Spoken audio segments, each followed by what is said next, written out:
The moment you justify yourself, you kneel. There's a power dynamic most people never recognize until it's too late. Someone asks you why. Why did you make that choice? Why didn't you do what they expected? Why are you setting this boundary? And without thinking, you explain. You list your reasons. You defend your decision. You try to make them understand. And in that moment, without realizing it, you've surrendered your power. Because the person asking why doesn't actually want information. They want submission. They want you to prove that your choices are acceptable to them.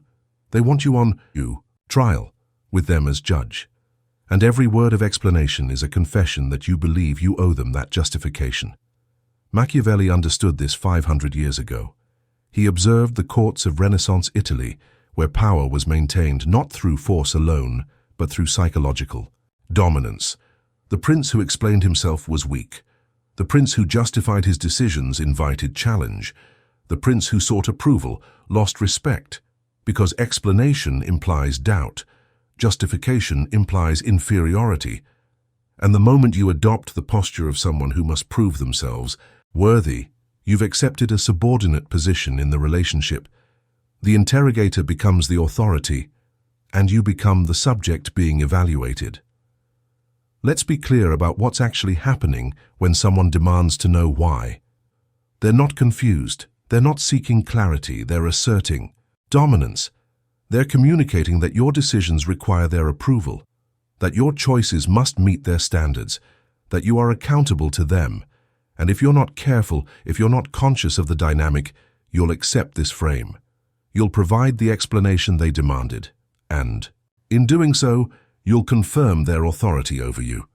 This is how relationships become hierarchical, not through explicit declaration, but through repeated micro-submissions where one person explains and the other judges. Think about who actually deserves an explanation from you. Your employer, for all decisions that affect your work. Your partner, for choices that impact the relationship. Your children when teaching them. People with genuine authority or genuine partnership.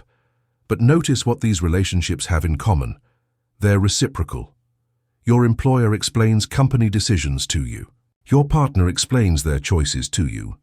The authority flows both ways, or it's based on a clear, agreed-upon structure. Now think about the person demanding why from you. Do they explain themselves to you? Do they seek your approval for their choices? Or is the demand for explanation one-directional? If it's one-directional, it's not legitimate authority, it's a dominance attempt, and you're under no obligation to comply. Here's how the interrogation strategy works in practice. Someone wants to control your behavior, but they can't do it directly because you're an adult with autonomy. So they use questions as a proxy for commands. Instead of saying, "You should have done what I wanted," which would reveal them as controlling, they say, "Why didn't you do what I wanted?"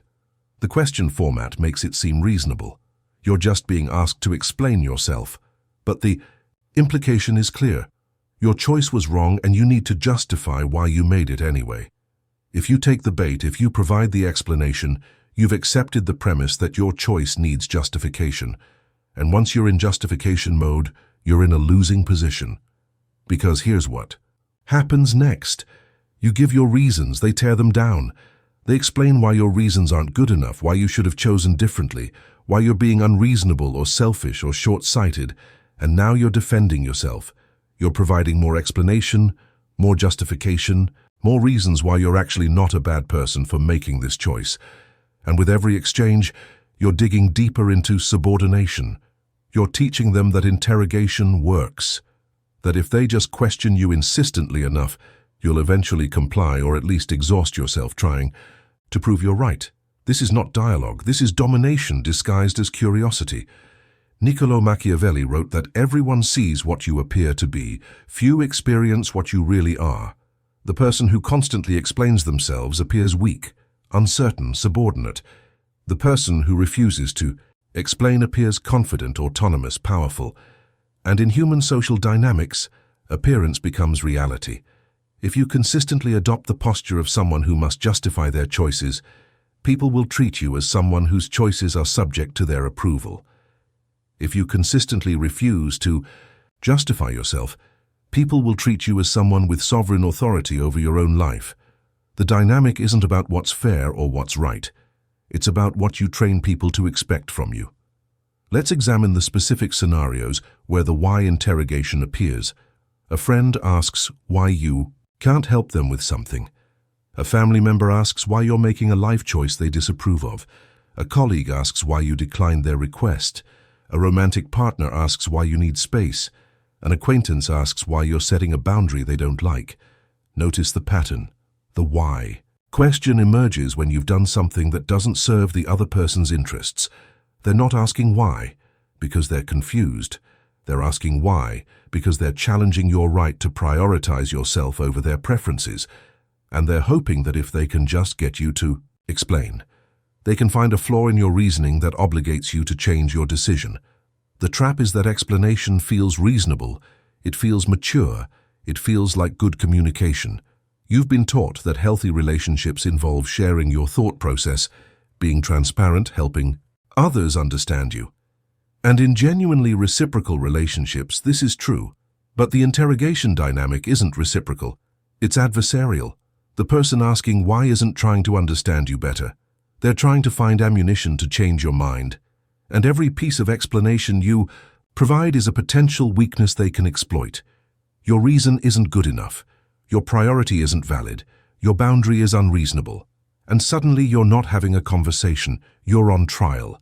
And you put yourself there by accepting the premise that you owe them justification. Machiavelli observed that the majority of men live content with how things appear rather than with how things are. Apply this to the why interrogation. When someone asks why and you explain, you've created an appearance. You are someone whose decisions require external validation.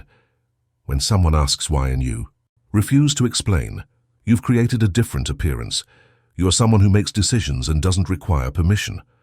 Most people won't analyze which dynamic is healthier or more appropriate. They'll simply absorb the pattern and treat you accordingly.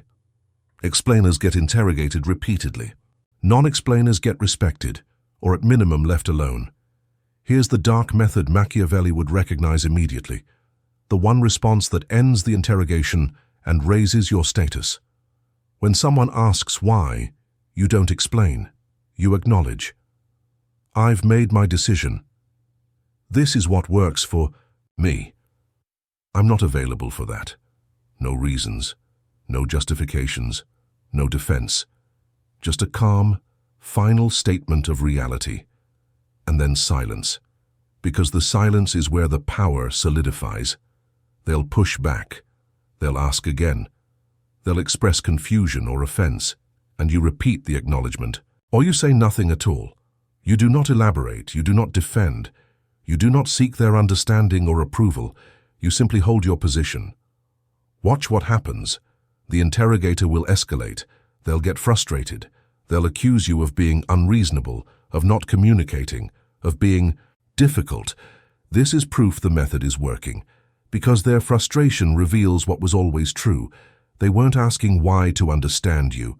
They were asking why to control you. And now that the control mechanism isn't working, they're showing you who they really are. Someone who believes they have authority over your choices. Someone who is angry that you're not submitting to that authority. And someone who will learn, through your consistency, that you are not someone they can interrogate into compliance. Let's be specific about what this looks like in different contexts. A family member demands to know why you're not attending a holiday gathering. Old pattern. You explain that you're overwhelmed, you need rest, you'll see them another time, and then you get drawn into an argument about whether your reasons are valid. New pattern. I won't be attending. They push. Why not? What's more important than family? You hold. I've made my decision. They escalate. You're being selfish. You owe us an explanation. You remain firm. I understand you're disappointed. My decision stands. No explanation. No justification. No negotiation.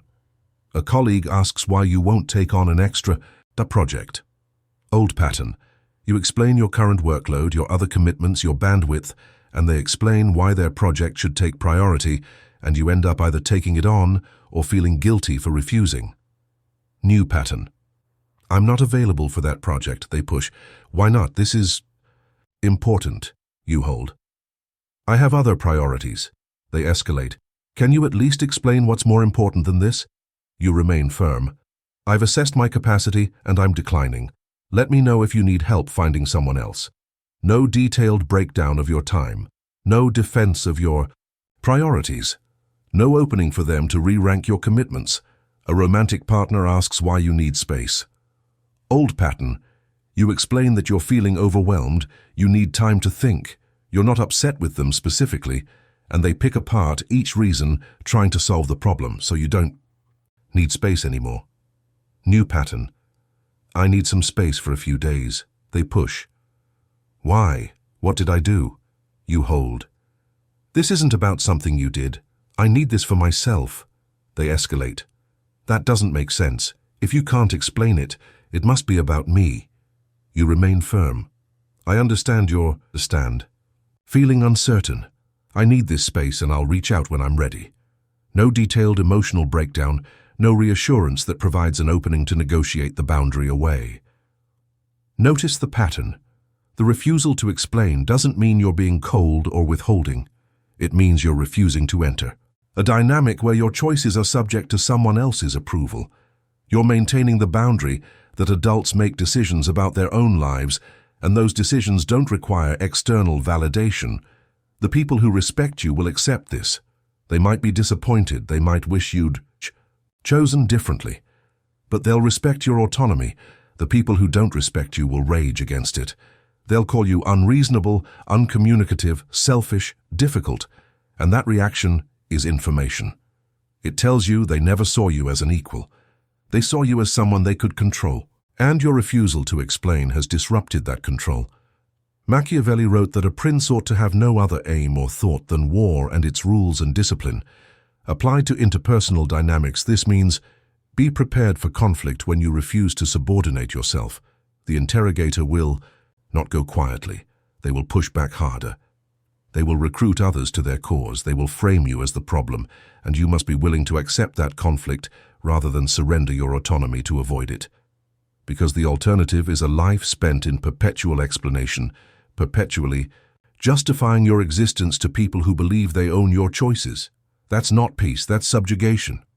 Here's what most people get wrong about this method. They think refusing to explain is about being mysterious or withholding or playing games. It's not. It's about clarity. You've made a decision. The decision is final. There's nothing to discuss. Explaining won't change the decision.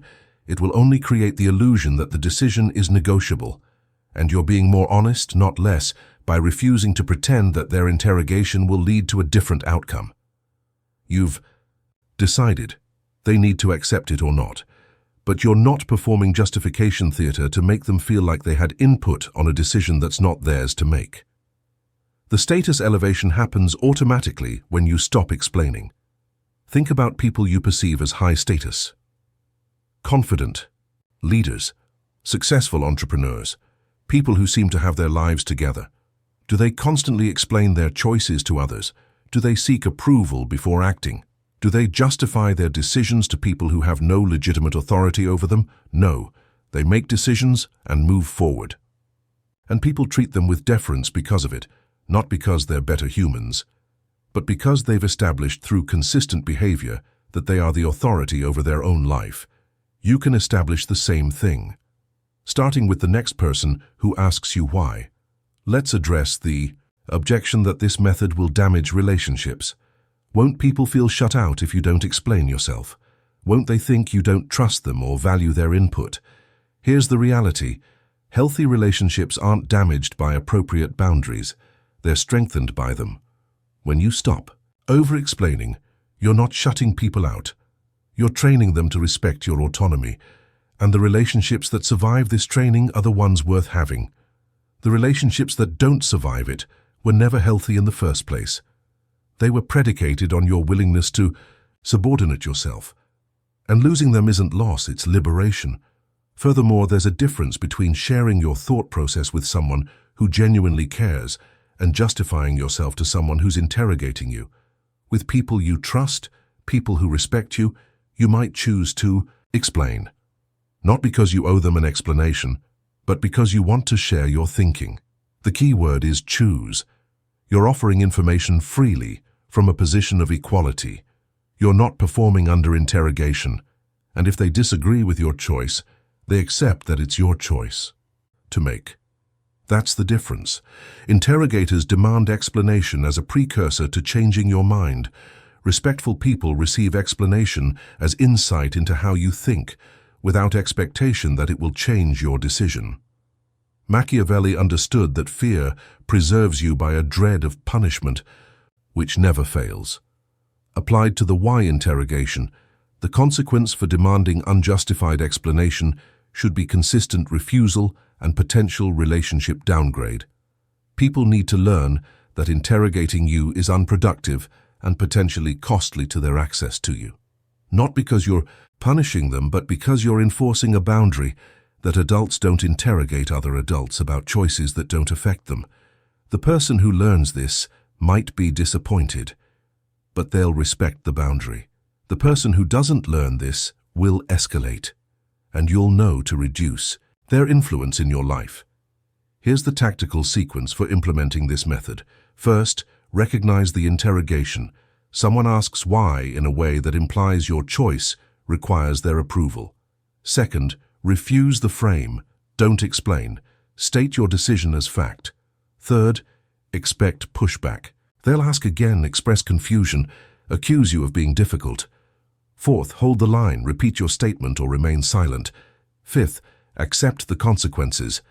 Some people will respect the boundary. Some will rage against it. Both outcomes are valuable information about who deserves access to. You, the language matters. I've made my decision. This is what I'm doing. I'm not available for that. This works for me. I'm comfortable with this choice. All of these communicate finality without justification. They're not rude. They're not aggressive. They're simply clear. The decision is a decision made. There's nothing to negotiate. And the refusal to elaborate reinforces that clarity. You're not being mysterious, you're being definitive. And definitive people get respected because they demonstrate that their choices aren't subject to external approval. Compare this to the explanation trap. I can't do that because I'm overwhelmed with work and I have family commitments and I'm not sleeping well and I really need to focus on myself right now, but I feel terrible about it and maybe I could do it next month if things calm down. This invites interrogation. Every reason you gave is an opening. They can solve your work problem, they can tell you family can wait, they can explain why you're prioritizing wrong, they can negotiate you into next month. You thought you were explaining. You were actually giving them ammunition, and now you're in a negotiation you never needed to enter. The moment you justify yourself, you kneel, because justification implies that someone else is in position to judge whether your reasons are good enough. And unless that person has legitimate authority over you, they're not. Your choices are yours. Your reasons are yours. Your priorities are yours. And the person demanding to know why is attempting to elevate themselves to a position where they get to evaluate whether you're making acceptable choices. By refusing to explain, you're refusing to grant them that elevation. You're maintaining the reality that you're equals, or that you're actually the authority over your own life, and they have no jurisdiction. Here's what happens in your psychology when you habitually explain yourself. You internalize the belief that your choices need external validation. You start preemptively justifying decisions in your own mind before you've even made them. You develop anxiety about other people's reactions. You second-guess yourself constantly. You become paralyzed by the need to have perfect reasons that will satisfy potential interrogators. And slowly, you lose touch with your own desires, your own needs, your own judgment, because you've outsourced your decision-making authority to the collective of everyone who might ask you why. This is not autonomy. This is psychological imprisonment. Conversely, when you consistently refuse to over-explain, you strengthen your internal locus of control.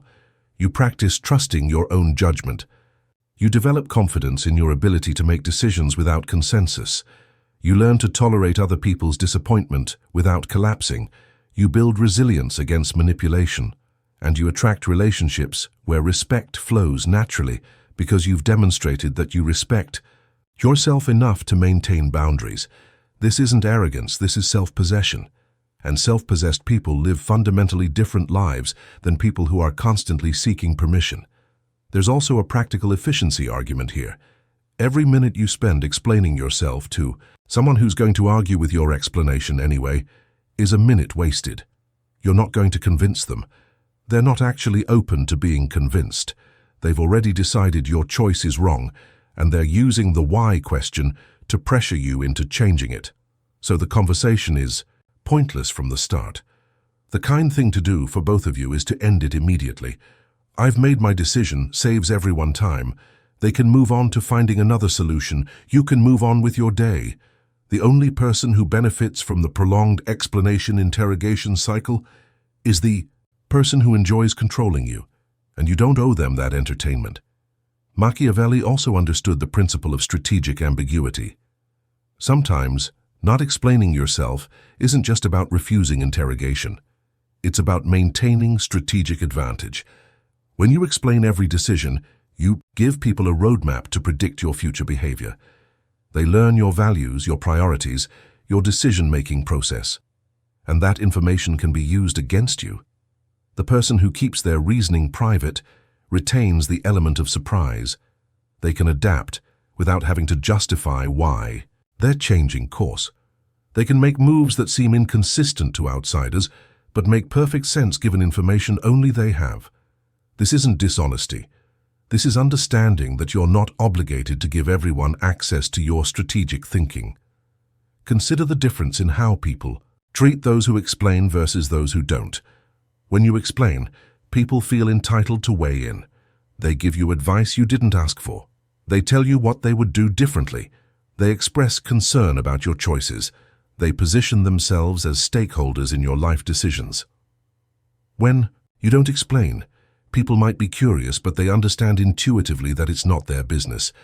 The boundary is clear. You've made a choice, and their role is simply to accept it and adjust their own behavior accordingly. The second dynamic is cleaner, more respectful, and ultimately more sustainable. There's a spiritual dimension to this as well. Many wisdom traditions teach the value of stillness, of not constantly broadcasting your inner world, of maintaining a dignified reserve. When you explain yourself constantly, you're in a state of perpetual reactivity. You're allowing other people's questions and judgments to pull your attention outward, to make you defend and justify and prove.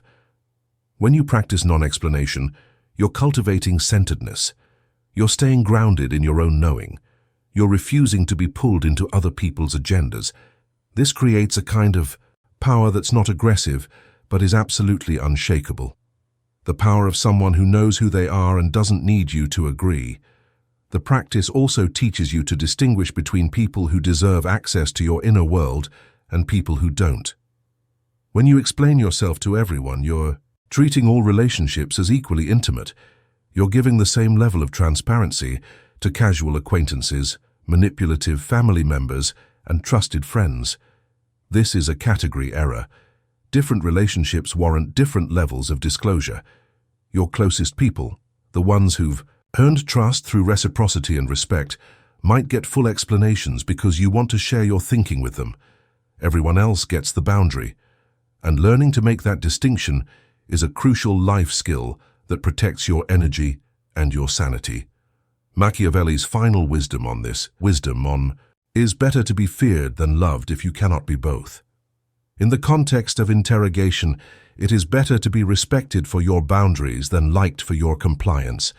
The person who constantly explains themselves, who seeks approval, who justifies their choices, might be more liked in the moment. They're easier. They're more accommodating. They don't create conflict. But they're not respected. They're seen as controllable, and controllable people get controlled. The person who refuses to explain, who maintains their autonomy, who doesn't seek external validation, might create friction. But they get respected, and respect is the foundation of every relationship worth having. So the next time someone asks you why, recognize it for what it is. A test. Are you someone who believes you owe them justification? Are you someone who will subordinate yourself to avoid conflict? Are You someone who can be interrogated into compliance? Or are you someone who makes decisions and stands by them? Someone who doesn't require permission from people who have no authority? Someone who maintains their autonomy even when it's uncomfortable? The answer you give, through explanation or refusal, will determine how that person treats you from that moment forward. Choose wisely, because the moment you justify yourself, you kneel. And once you're on your knees, it's much harder to stand back up.